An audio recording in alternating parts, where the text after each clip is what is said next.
Assalamualaikum warahmatullahi wabarakatuh. Halo teman-teman. Di sini kami dari kelompok 8 akan mempresentasikan mengenai materi ke-9 yaitu siklus pendapatan.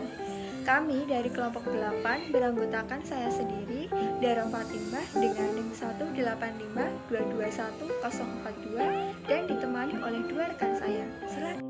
Saya Albarika Sabila NIM 185221046.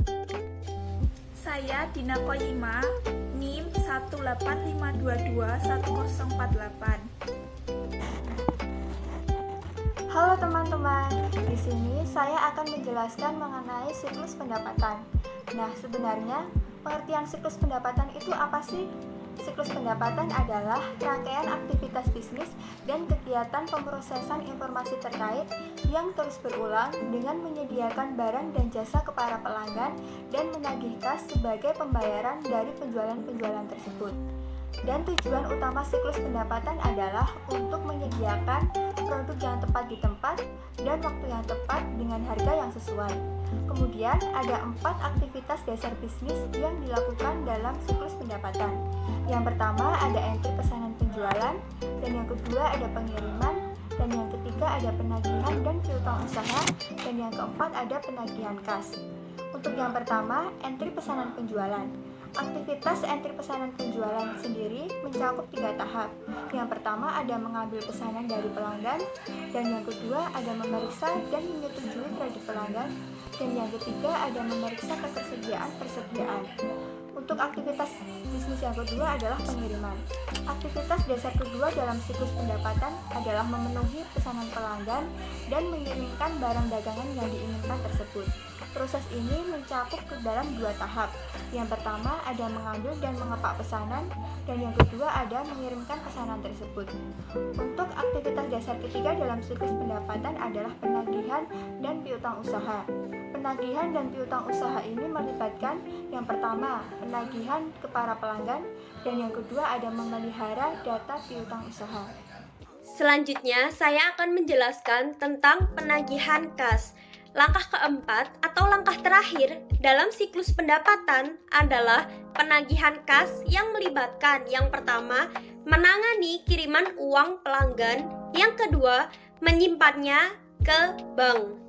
Selanjutnya, ada aktivitas pertama, entry pesanan penjualan. Sistem informasi akuntansi harus menyediakan informasi operasional yang dibutuhkan untuk melakukan fungsi-fungsi berikut ini. Yang pertama, merespon pertanyaan pelanggan mengenai saldo, akun, dan status pesanan. Yang kedua, memutuskan apakah kredit pelanggan tertentu dapat ditambah atau tidak. Selanjutnya atau yang ketiga, menentukan ketersediaan persediaan. Yang keempat, memutuskan jangka waktu kredit yang ditawarkan. Yang kelima, menentukan harga produk dan jasa. Yang keenam, menetapkan kebijakan mengenai retur, penjualan, dan garansi. Selanjutnya yang ketujuh atau yang terakhir ialah memilih metode untuk kirim barang. Selanjutnya atau aktivitas kedua, pengiriman. Pekerjaan gudang bertanggung jawab untuk memenuhi pesanan pelanggan dengan mengambil barang dari persediaan atau inventory. Selanjutnya, ada keputusan-keputusan penting dan kebutuhan informasi untuk menentukan metode pengiriman. Ada 2 metode pengiriman. Yang pertama ialah in-house dan yang kedua ialah outsource. Selanjutnya, ada aktivitas kedua, pengiriman, dokumen, catatan, dan prosedur. Kartu-kartu pengambilan barang yang dihasilkan entry pesanan pelanggan men-trigger proses pengiriman dan digunakan untuk mengidentifikasi di mana produk diambil dari persediaan. Selanjutnya, ada jumlah fisik dibandingkan dengan kuantitas pada kartu pengambilan dan slip pengepakan. Yang terakhir, ada beberapa tempat pemesanan dibuat dan dokumen pengiriman disiapkan.